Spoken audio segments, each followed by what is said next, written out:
أعوذ بالله السميع العليم من الشيطان الرجيم. بسم الله الرحمن الرحيم. السلام عليكم ورحمة الله وبركاته.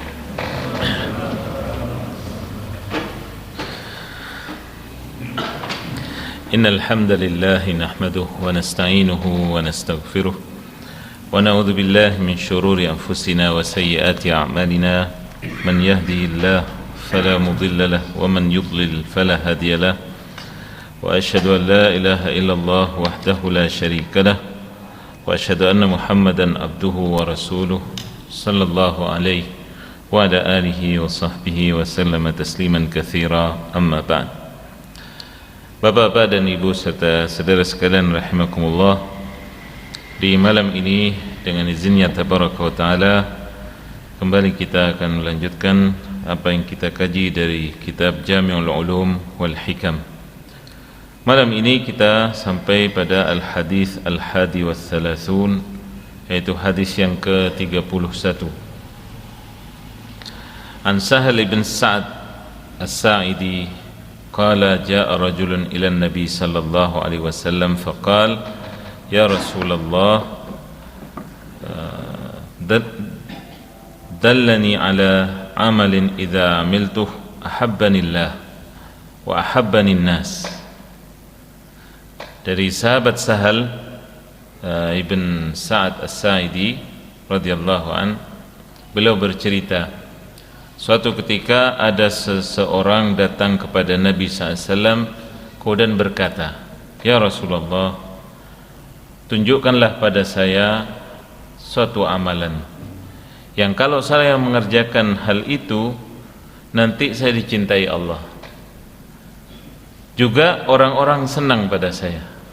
Jadi mintanya apa? Amalan nanti dicintai Allah, kemudian orang-orang juga senang pada dia. Faqal, maka Nabi SAW bersabda, izhad fid dunya yuhibbukallah, wazhad fima fi aidin nas yuhibbukan nas. Hadithun hasan rawahu Ibnu Majah wa ghairuh bi asanid hasanah. Kemudian Nabi SAW mewasiatkan padanya. Beliau menjawab pertanyaan permintaan orang tadi. Kemudian mengatakan apa? Bersikaplah engkau zuhud urusan dunia, pasti engkau dicintai Allah. Dan bersikaplah zuhud terhadap apa yang di tangan orang, pasti engkau dicintai oleh orang-orang. Hadis ini statusnya hadis hasan, ya. Hadis hasan itu ya bisa dijadikan sebagai hujjah atau pegangan. Diriwayatkan Imam Ibnu Majah dan yang lain dengan sanad yang baik pula. Jadi ma'asyiral muslimin rahimakumullah, makna zuhud itu apa? Zuhud itu sebuah tingkatan artinya dalam beragama, yang itu di atas sikap wara'. Wara' itu seseorang menjaga ketentuan halal haram. Halal ya dikerjakan, dimakan, haram itu ditinggalkan, dijauhi. Itu wara', namanya orang punya wara', ada kendali. Nah, zuhud itu di atasnya. Artinya apa? Kalaupun itu perkara yang mubah tapi bagi dia tidak atau kurang berfaedah, ditinggalkannya. Itu namanya zuhud, ya. Dan Nabi menyatakan tadi apa? Bersikaplah zuhud urusan dunia. Yani urusan apa? Perkara-perkara yang sifatnya duniawi, ya. Misalnya makan, ya makan seadanya, jangan mewah-mewah, jangan buang-buang. Kemudian kalaupun misalnya berlimpah, ya, tapi diatur. Itu ada sikap zuhud di situ. Ya. Kalau sudah makanannya jelas halal. Urusan uang sama. Orang yang bisa sikap zuhud dalam bidang dunia ini. Urusan apa juga sama yang lain dunia, yakni apa? Urusan rumah, urusan kendaraan misalnya. Ya, tujuannya apa? Kendaraan biar sampai ke tujuan, selesai. Rumah tidak kepanasan, tidak kehujanan, selesai. Itu bukan harus misalnya dipegang tidak ada debunya misalnya. Atau yakni yang sifatnya berlebihan. Kemudian bersikaplah zuhud terhadap yang di tangan orang. Misalnya ada orang di tangannya itu rezeki yang melimpah, tidak usah ngiler, tidak usah apalagi iri, biar itu bagiannya, ya, dia bersyukur atau kufur, ya, karena semuanya akan dihisab oleh Allah Ta'ala. Kalau engkau urusan yang di tangan manusia itu istilahnya merem, urusan dia dengan Allah. Kalau didapatkan dari yang halal maka baik akibatnya. Kalau dengan cara yang haram, tidak usah apa istilahnya nodong apa yang di tangan orang supaya diberikan, ya, apalagi merampas. Nah, ini cara untuk apa? Membuat orang-orang di sekitar kita senang atau simpati. Tidak usah ngurusan orang, gitu loh. Cuek dengan yang ada di tangannya orang. Ini bentuk dari zuhud urusan yang di tangan manusia. Nama asal muslim rahimakumullah. Berikutnya di sini dijelaskan berkenaan dengan apa sanad dari hadis ini oleh Imam Ibn Rajab Al-Hambali rahimahullah ta'ala. Selanjutnya kita tinjau makna yang disebutkan oleh beliau di sini berkenaan dengan hadis tadi, ya. Dalam riwayat disebutkan bahwa ada seseorang datang kepada Nabi SAW berkata, "Ya Rasulullah, dallani ala amalin yuhibbunillah alaih wa yuhibbunin nas alaih." Wahai Rasulullah, ini redaksinya, tunjukkan pada saya suatu amalan yang dicintai Allah dan juga nanti aku bisa dicintai orang. Faqala Nabi SAW kemudian menjawab, "Ammal amalul ladzi yuhibbuka Allah alaih fazuhdu fid dunya." Adapun amal perbuatan yang kau akan meraih cinta Allah, kau akan dicintai olehnya, maka urusan dunia zuhudlah. Zuhudlah urusan dunia. Wa ammal amalul ladzi yuhibbuka an-nas alaih fanzur hadzal hutam fanbidhu ilaihim. Adapun amal perbuatan yang engkau akan dibuat orang-orang senang padamu, yakni dengan izin Allah, lihatlah pada al-hutam. Al-hutam ini artinya tumpukan, entah itu barang atau dari perkara-perkara dunia ini, puing-puingnya. Maka nyahkan hal itu atau biarkan mereka seperti itu, ya, urusannya masing-masing urusan ini. Al-hutam, hutamud dunya maksudnya, ya. Bahkan disebutkan riwayat ini disebutkan oleh Imam Ibnu Abi Dunya dalam kitabnya Dhammud Dunya. Dhammud Dunya, ini tercelanya dunia, ya,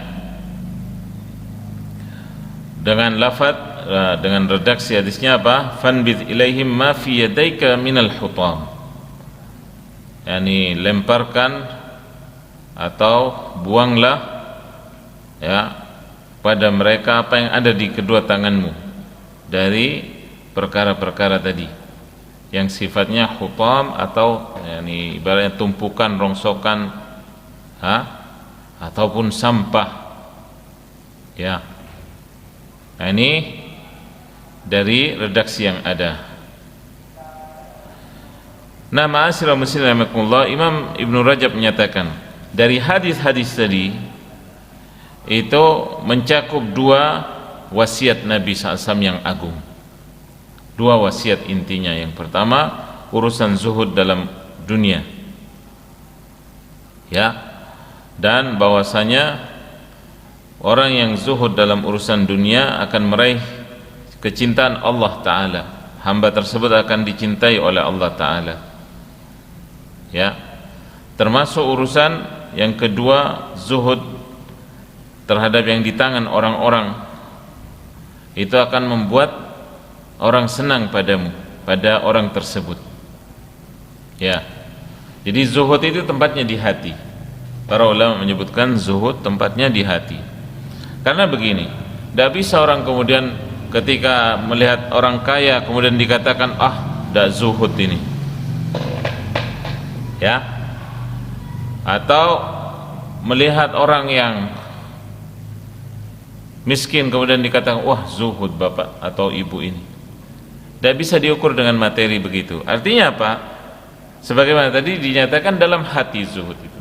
Karena boleh jadi orang yang mungkin tinggal di rumah yang katakanlah megah atau mewah, tapi hatinya terpaut pada Allah, selalu menjaga salatnya, berjamaah di masjid 5 waktu. Dia punya kendaraan dibuat untuk supaya sampai ke masjid, ke majelis taklim. Itu dunia di tangannya, tidak di hatinya. Bisa orang itu dikatakan zuhud urusan dunia. Ya. Tapi sebaliknya ada orang, naudzubillah, mungkin tidur di bawah jembatan. Tapi setiap malam sebelum tidur berkhayal apa? Nanti kalau saya punya rumah sama mobilnya dan seterusnya. Dan ingat urusan sholatnya, kan banyak seperti itu. Nah, ini tidak dikatakan zuhud karena memang tidak punya, tapi dikatakan zuhud orang yang seperti tadi. Contohnya saya contohkan di sini, ada mungkin yang biasa dengar di televisi atau baca koran Timur Tengah, itu ada yang namanya Ar-Rajihi. Sampai itu ada bank, punya bank sendiri, ya, pribadi. Ada beliau bangun masjid paling megah di ibu kota, di Riyadh. Tahu orangnya bapak-bapak, ibu? Ini orang tidak mau ngurus harta yang banyak tadi. Dia apa? Setiap harinya sudah urusannya apa? Dunia dia, anak-anaknya sudah. Tiap harinya tahu kerjanya, berlomba dengan muadzin di masjid supaya datang duluan untuk adzan di masjid. Orang yang sudah sepuh, tapi dunianya tidak kehitung. Punya bank sendiri, masjid ada, kalau rumah jangan ditanya. Suatu ketika beliau ini mau ke masjid. Karena apa? Ingin apa? Lebih dulu dari muadzinnya. Muadzinnya sampai malu itu. Gimana? Karena muadzin di sana dibayar, disediakan rumah dinas dan seterusnya. Pernah pas sudah mendekati waktu azan, ya, beliau ini sampai buka sandalnya. Tahu anaknya ada pertemuan sama orang besar, katakanlah begitu. Ya, meeting bahasa sekarang yang apa-apa gitu ya. Ya, di rumahnya. Nah, pas kalau katakanlah di lantai 2, anak ini tahu jam keluarnya sang ayah. Tapi ayahnya juga tidak mau ganggu anaknya. Subhanallah, dibuka dia sandalnya. Orang tua ini dibuka sandalnya biar tidak kedengaran oleh anaknya. Dia berjalan, ternyata anaknya itu langsung turun dan meninggalkan rapat repot ditinggalkan di belakang. kan terlalu banyak rapat akhirnya repot gitu. Ditinggalin oleh ini anaknya juga. Saya mau nganter ayah saya aja. Panggilan Allah lebih berhak penuhi daripada yakni seruannya, ajakannya manusia. Keduanya akhirnya anak ini yang nuntun ayahnya itu ke masjid. Itu orang yang sudah bahasanya dunianya itu sudah meluap. Kita yang bukan apa-apa ini kadang urusan dunia mikir tok ya. Karena kita tidak punya. Yang tidak punya justru tidak dikasih sama Allah, soalnya pikirannya tidak pernah akhirat.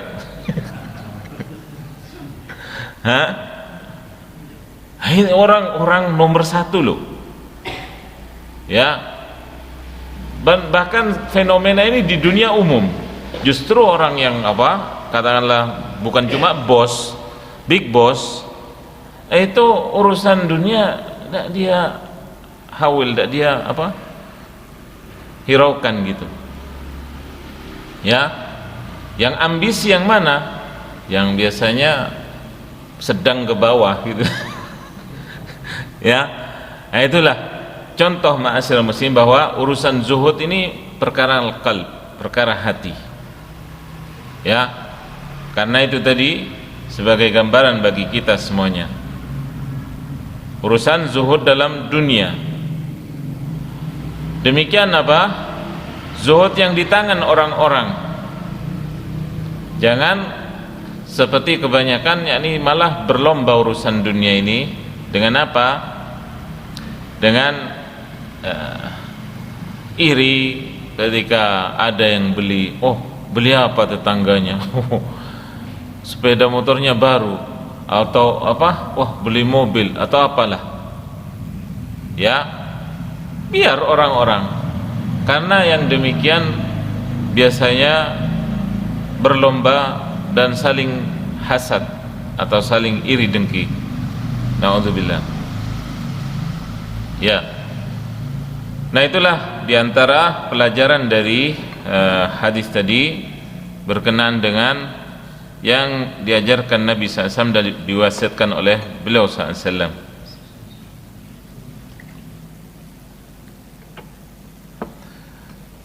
Kemudian ma'asyiral muslimin rahimakumullah, berikutnya Imam Ibnu Rajab di sini menyebutkan dari ayat-ayat Qur'aniyah ya, yang mengisyaratkan pujian terhadap mereka yang bersikap zuhud dan celaan terhadap mereka yang ambisi urusan dunia. Ya, dalam surat yang mungkin kita hafal semuanya, dan surat ini selalu dibaca berulang-ulang di surah Al-A'la tiap Jumat, kebanyakan dibaca sunnah pas Id ya. Bal tu'thirunal hayatad dunya wal akhiratu khairu wa abqa. Akan tetapi kalian lebih memilih mengedepankan urusan dunia, padahal akhirat yang lebih baik dan lebih kekal ya. Jadi dalam hadis yang lain Nabi menyatakan urusan ini, siapa yang urusan akhirat prioritasnya, dunianya akan ikut di belakang dia ya. Tapi kalau urusan dunia dikedepankan, Allah Ta'ala jadikan orang itu seolah tercekam, khawatir, takut, diolok-olok manusia di depan matanya, dia seolah merasa awas miskin loh, awas fakir, sehingga tidak nyenyak tidur dan semacamnya ya. Nah itu kalau orang sekali lagi tujuannya akhirat, Allah Ta'ala dunianya datangkan ke dia dalam keadaan hina, dunia itu ikut dia. Kemudian ma'asyiral muslimin rahimakumullah, ayat berikutnya turiduna 'aradad dunya wallahu yuridul akhirah di surah Al-Anfal. Nah, ini celaan Al-Anfal ini surat berkenaan dengan apa? Banyak ayat-ayat perang. Karena dahulu apa? Urusan ghanimah, harta rampasan perang ini. Misalnya di perang apa? Perang Uhud. Nabi SAW menyatakan pada para sahabat, dari kalian itu ada tugasnya memanah dari atas. Ya, begitu terasa pasukan musuh kocar-kacir, pemanah ini turun mau ngambil pedang, mau ngambil kuda. Ternyata Khalid bin Walid yang belum Islam waktu itu muter apa? Bukit, kemudian menghantam lagi dari belakang. Akhirnya kalah umat Islam. Ya, karena apa? Turiduna aradat dunya. Kalian pingin hanya sekeping, ini urusan sepele dari masalah dunia. Padahal Allah menginginkan akhirat untuk kalian. Ya. Kemudian Allah mengabadikan siapa? Kisahnya Qarun. Qarun ini sosok orang yang paling kaya di zamannya Musa alaihi salam. Allah berfirman, fa kharaja ala qaumihi fi zinatihi. Qarun ini keluar menampakkan diri ya di tengah kaumnya, di depan mereka dengan segenap perhiasannya. Ya. Qala alladziina yuriduna al-hayata ad-dunya ya laita lana mithla ma utiya Qarun innahu ladzu hazzin 'adzim. Orang-orang ngelihat bajunya Qarun, perhiasannya, wah, sekiranya kita ini dikasih sekeping aja bagian dari yang dia punya, yang Qarun punya. Sungguh dia punya yakni perbendaharaan yang besar, dari harta simpanan yang banyak. Jadi diriwayatkan dalam tafsir juga disebut gimana hartanya Qarun ini, kalau sampai emasnya, kemudian dia punya namanya gudang itu, kuncinya aja dipikul berapa orang mau buka gudang itu, kuncinya sampai digotong orang banyak, itu kuncinya tok, gimana isinya gitu.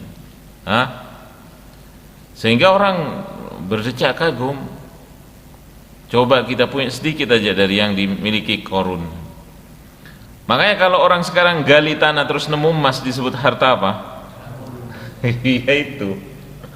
Karena dari saking kayanya, seolah itu masih ada peninggalannya dan di mana-mana. Ya kan? Wa qala alladziina utul ilma wailakum thawabullahi khair liman amana wa amila salihan wa la yulaqaha illa sabirun. Kemudian orang-orang yang diberi ilmu, yang beriman pada Allah Ta'ala, mengatakan pada mereka tadi yang pingin apa? Dari sebagian yang dimiliki Qarun, celaka kalian.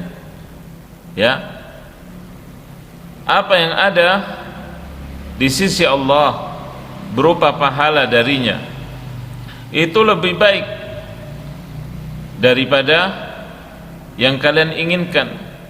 Yang ada di sisi Allah berupa pahala lebih baik, ya, bagi orang yang mau beramal saleh, dan tidaklah memilih demikian melainkan orang-orang yang betul sabar, orang-orang yang sabar saja.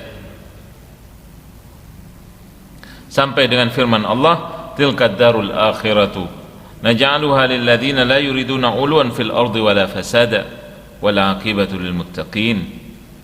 Itulah negeri akhirat yang dijadikan oleh Allah Ta'ala untuk orang-orang yang tidak berbuat rusak di permukaan bumi ini, tidak pula bersikap sombong,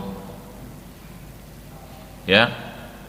Dan demikian akhir dari perkaranya orang-orang yang bertakwa. Seperti itu. Dia di dunia tidak berbuat rusak, ya, dalam rangka meraih semuanya dengan tamak, tanpa tahu halal haram, ya. Tapi urusan dunia, ya, berbekal tapi tidak tamak, ya. Nah, ini dari surah Qasas ayat 79 sampai 83. Kemudian di ayat yang lain Allah berfirman, wa farihu bil hayatid dunya wa mal hayatud dunya fil akhirati illa mata'. Di surat Ar-Ra'd ayat 26. Mereka bergembira dengan kehidupan dunia, dan tidaklah kehidupan dunia itu dibandingkan akhirat melainkan hanya sekedar hiasan saja, yakni hiasan yang menipu, ya. Di dalam surah An-Nisa ayat 77 Allah berfirman, qul mata'ud dunya qalil wal akhiratu khairul liman ittaqa wa la tuzlamuna fatila. Katakanlah bahwa perhiasan dunia itu sedikit dan akhirat itu lebih baik bagi orang yang bertakwa, dan kelak kalian tidak akan dizalimi meski, yakni seperti fatil. Fatil ini ibaratnya kulit ari. Kita tahu hatta misalnya buah atau biji-bijian itu kalau ada kulitnya, terus kulitnya dikelupas, kan ada itu yang tipis sekali, itu namanya fatil bil Arabiyah. Segitu Allah tidak akan berbuat zalim. Dari yang dilakukan manusia persis mendapat balasannya. Jadi ini urusan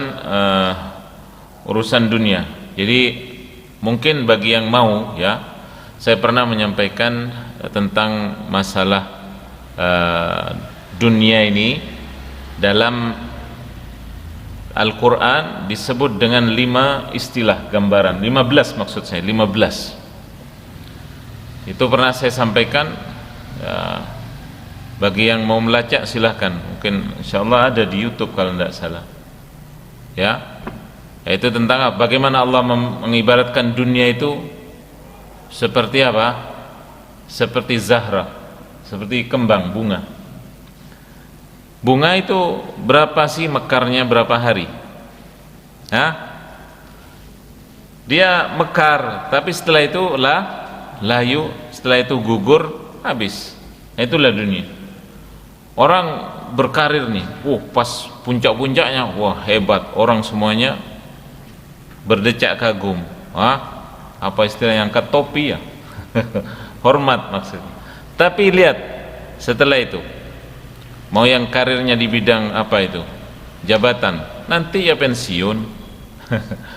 Mau yang karirnya di bidang urusan dagang, nanti pada saatnya mungkin bangkrut, ya, bisa begitu. Allah ibaratkan kalma. Dunia itu seperti air misalnya. Air itu bagaimanapun seorang berusaha dengan tangannya misalnya megang, pasti merembes ke bawah, habis yang di tangan. Itulah dunia. Nanti akan pada waktunya. Tanya setiap kota, siapa yang dulu dikatakan paling top, tajir, apa bahasanya. Tapi lihat 10-20 tahun berikutnya, tinggal cerita. Itulah dunia, ya. Jadi ma'asyiral muslimin rahimakumullah, ini semua teguran dari Allah Subhanahu wa taala bahwa orang yang beriman, ya, bukan malas, tapi tidak menumpuk dan melalaikan dunia itu dari berbekal untuk akhirat. Kemudian di sini disebutkan juga mengenai Allah Ta'ala yang mengisahkan keluarga Fir'aun, ya. Bagaimana Fir'aun berkata, ya qaumi ittabi'uni ahdikum sabilar rasyad, ya qaumi innama hadhil hayatad dunya mata' wa innal akhirata hiya darul qarar.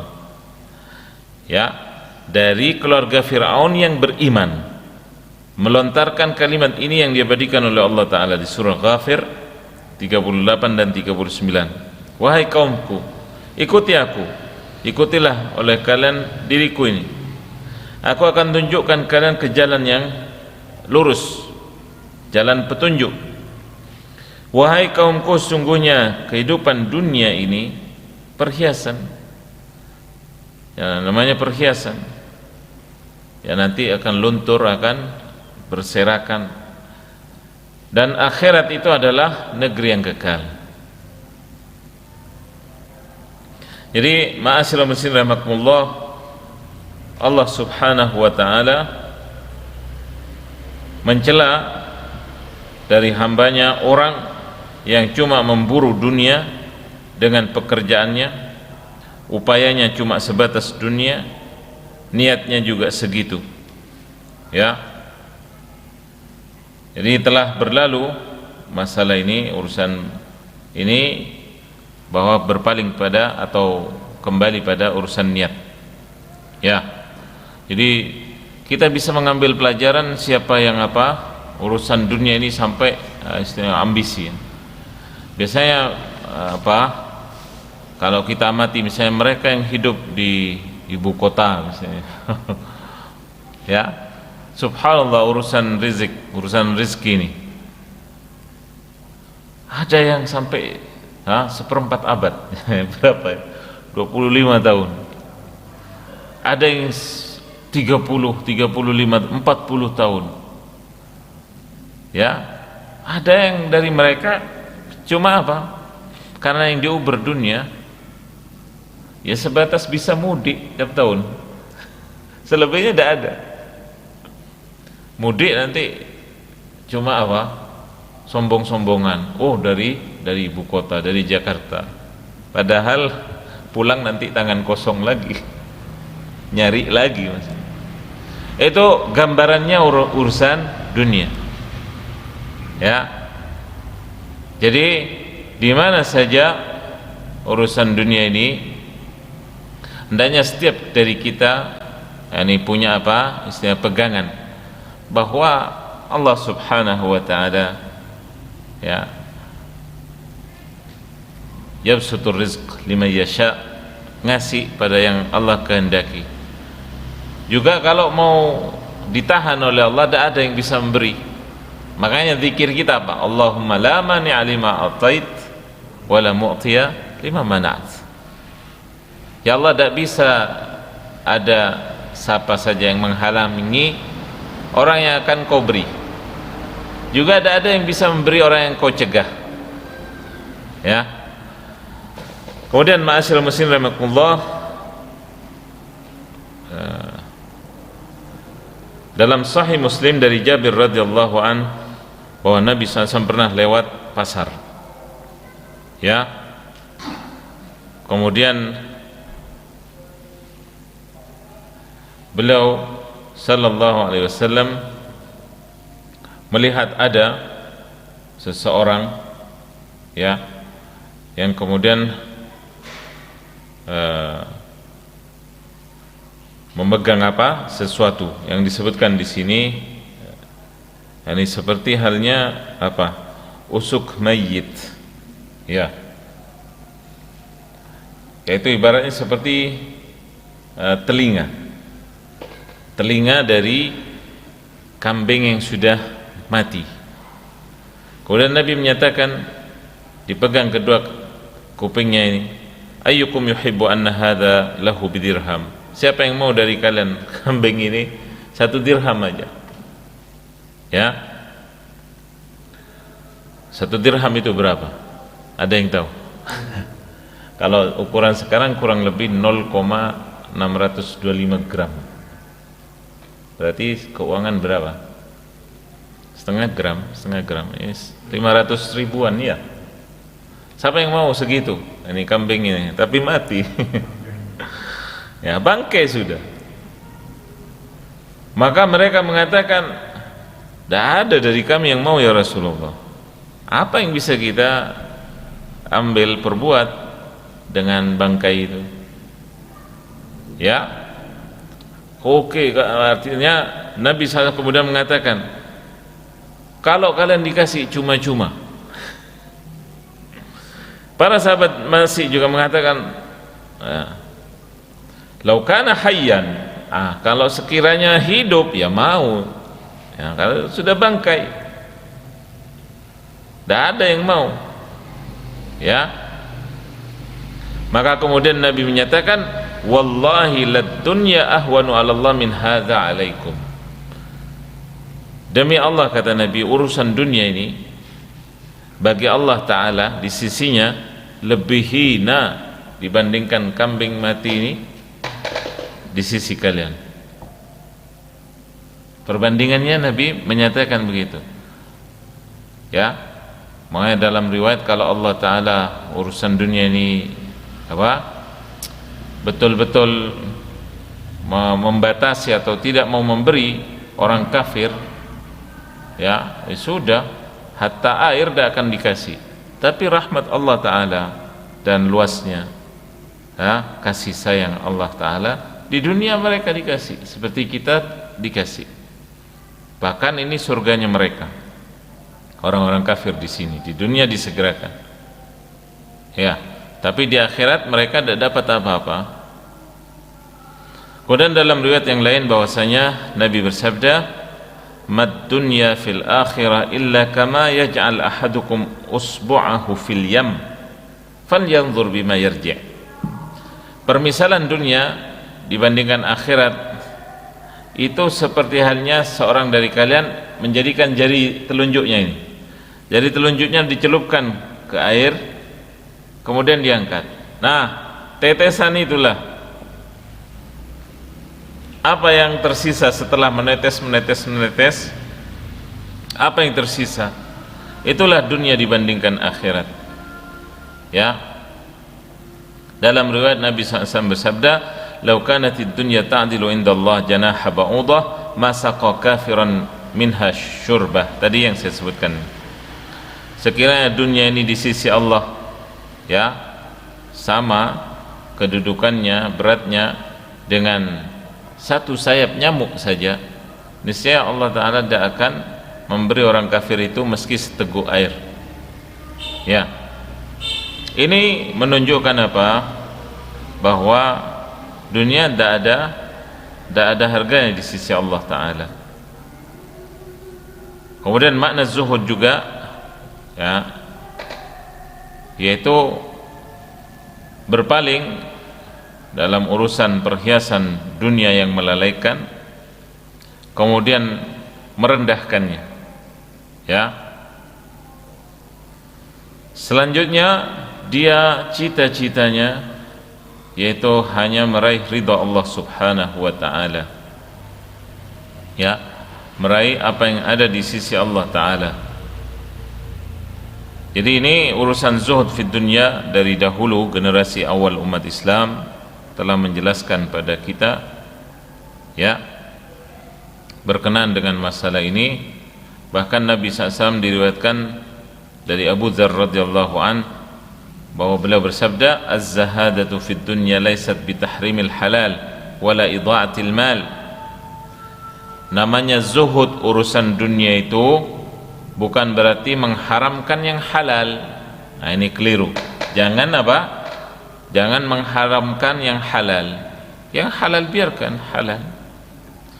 Juga urusan dunia bukan kemudian hartanya tidak diurus, terbengkalai. Bukan begitu urusan zuhud. Namanya zuhud. Walakinna az-zahadah fid dunya alla takuna bima fi yadaik awthaq mimma fi yadillah. Tapi dikatakan zuhud urusan dunia itu apa yang sekarang ada di tanganmu, jangan sampai itu lebih engkau yakini, lebih engkau percayai daripada apa yang di tangan Allah. Tetap berharap yang di sisi Allah lebih banyak. Itu namanya zuhud. Yang di tanganku ini apa sih? Yang di sisi Allah lebih banyak. Itu yang berusaha diminta. Itu namanya zahadah, zuhud. Termasuk juga Nabi menyatakan, wa antakuna fi thawabil musibah idza anta asabta biha arghab fiha law annaha baqiyat lak. Engkau berharap pahala ketika mendapat musibah. Engkau berharap pahala ketika mendapat musibah. Kalau ada musibah yang menimpamu, maka engkau lebih banyak harapanmu itu bahwa yang berupa kenikmatan masih lebih banyak aku rasakan daripada musibah ini. Masih lebih banyak yang aku rasakan. Itu namanya orang punya zuhud. Bukan satu kali dapat musibah, nikmat Allah sekian banyak selama ini tidak pernah dihitung, tidak pernah dipikir, fokusnya pada musibah saja. Nah, itu berarti tidak punya sifat zuhud. Ya. Jadi ma'asyiral muslimin rahimakumullah, hadis dari riwayat Imam At-Tirmidzi rahimahullah. Kemudian dari Abu Muslim Al-Khawlani, sama juga dengan riwayat Imam At-Tirmidzi tadi, ya, bahwasanya jangan sampai ketika seseorang mendapat musibah kemudian fokusnya, konsentrasinya hanya pada musibah tersebut, tidak mengingat nikmat Allah yang banyak yang lain. Ya. Kemudian ada yang menyebutkan bahwa urusan zuhud dalam perkara dunia ada 3, dan ini semuanya adalah perkara hati, bukan urusan anggota badan gerak. Ya, az-zuhud itu dalam hati. Yang pertama, ketika seorang hamba merasa yakin apa yang di sisi Allah di tangannya subhanahu wa ta'ala lebih dia yakini daripada yang di tangannya sekarang, daripada yang di tangannya sendiri. Yang di sisi Allah lebih banyak. Nah, ini untuk meyakini yang demikian dibutuhkan apa? Keyakinan dan kekuatan, ya, bahwa Allah Ta'ala telah menjamin rizki hamba-hambanya. Allah yang ngurus urusan memberi rizki ini. Wa ma min dabbatin fil ard illa 'ala Allah rizquha. Tidak ada dari binatang melata di permukaan bumi ini melainkan Allah yang ngasih rezekinya. Ya, bahkan lanjutannya apa? Wa ya'lamu mustaqarraha wa mustauda'aha kullun fi kitabim mubin.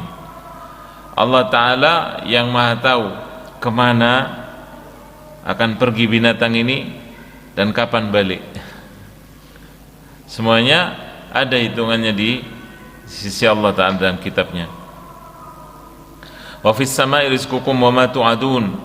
Di langit telah ditentukan rezeki kalian. Kenapa kalian menyangsikan janji ini? Ya. Fabtaghu indallahi rizqa wa'buduh. Kalian mintalah rezeki pada Allah dan sembahlah Dia dengan sebenarnya. Jadi kalau kita menyembah pada Allah benar, maka Allah Ta'ala akan mengucurkan nikmatnya, rizkinya. Ya. Bahkan Al-Hasan Al-Basri rahimahullah dalam riwayat menyatakan, di antara bukti keyakinanmu yang lemah yaitu engkau meyakini yang di tanganmu sekarang itu lebih engkau yakini daripada yang di sisi Allah Ta'ala, daripada yang di sisi Allah Azza wa Jalla. Ya. Jadi ini yang pertama, urusan zuhud dalam hati. Buktinya apa? Lebih yakin yang di tangan Allah Ta'ala di sisinya daripada yang di tangan sendiri. Ya. Jadi perkara ini dibutuhkan apa? Keyakinan yang luar biasa. Berkata Ibnu Mas'ud radhiyallahu an, urusan masalah yakin ini, kata beliau, alla turdin nas bisakhatillah. Perkara yakin itu jangan kau mencari kerelaan orang, tapi Allah murka. Jangan mencari kerelaan manusia dengan kemurkaan Allah. Wala tahsudu ahadan ala rizqillah. Dikatakan kau yakin itu jangan kau iri pada siapapun atas rizki Allah padanya. Wala talummu ahadan ala ma lam yu'tikallah. Jangan kau mencela, memaki orang-orang yang engkau tidak dikasih oleh Allah. Kemudian tanda yang kedua, seorang hamba apabila ditimpa musibah dalam urusan dunia, misalnya hartanya lenyap atau anaknya meninggal, semuanya diharapkan mendapat pahala dari Allah Ta'ala, ya. Kemudian yang ketiga, ketika seorang hamba sama, ya, ketika dia dalam keadaan rela ataupun dalam keadaan apa? Dalam keadaan mendapat musibah dalam urusan kebenaran, ada orang yang memuji atau mencela, sama saja bagi dia. Itu tandanya orang punya zuhud, orang yakin dalam hatinya. Ada yang dalam perbuatannya memuji dia ataupun mencela, selama dia benar itu yang dipegang. Ini diantara tanda orang zuhud urusan dunia, ya. Jadi ma'asyiral muslimin rahimakumullah, perkara ini sekali lagi perkara zuhud, ya, urusan dunia. Bahkan Nabi SAW mengajarkan kepada kita doa. Doa ini subhanallah, ya, ini terakhir, ya. Doa ini biasanya dipanjatkan imam-imam di Masjidil Haram, dan juga tidak jauh kemungkinannya khatib yang faham di negeri kita ini akan berdoa dengan doa yang diajarkan Nabi ini. Allahumma qsim lana min khasyatik ma tahulu bihi bainana wa baina ma'asik. Ya Allah, jadikan pembeda, jarak antara kami yang merasa takut kepadamu dengan berbuat maksiat. Wa min ta'atika ma tuballighuna bihi jannatak. Ya Allah, jadikan kami bisa taat padamu sehingga menyampaikan kami pada derajat surgamu. Wa minal yaqini ma tuhawwinu bihi alaina masaibad dunya. Amin. Wa minal yaqin, anugerahkan pada kami keyakinan yang dengan keyakinan itu ketika kami dapat musibah menganggap remeh. Ketika kami dapat musibah menganggap remeh musibah tersebut. Nah, ini doa sekali lagi diriwayatkan Imam At-Tirmidzi dan yang lain. Ini sangat agung. Hendaknya kita berdoa dengan ini, menghafalkannya, mencatat, mencari, karena ini doa yang diajarkan Nabi kita Muhammad SAW. Ya, demikian ma'asyiral muslimin rahimakumullah, karena waktu yang membatasi kita. Mudah-mudahan yang disampaikan tadi bisa bermanfaat untuk diri kita semuanya, untuk perbaikan. Selebihnya wallahu ta'ala alam. Wa sallallahu ala nabiyina Muhammad wa ala alihi wa sahbihi wasallam. Kita akhiri, subhanakallahumma bihamdik, asyhadu an la ilaha illa anta, astaghfiruka wa atubu ilaik. Assalamualaikum warahmatullahi wabarakatuh.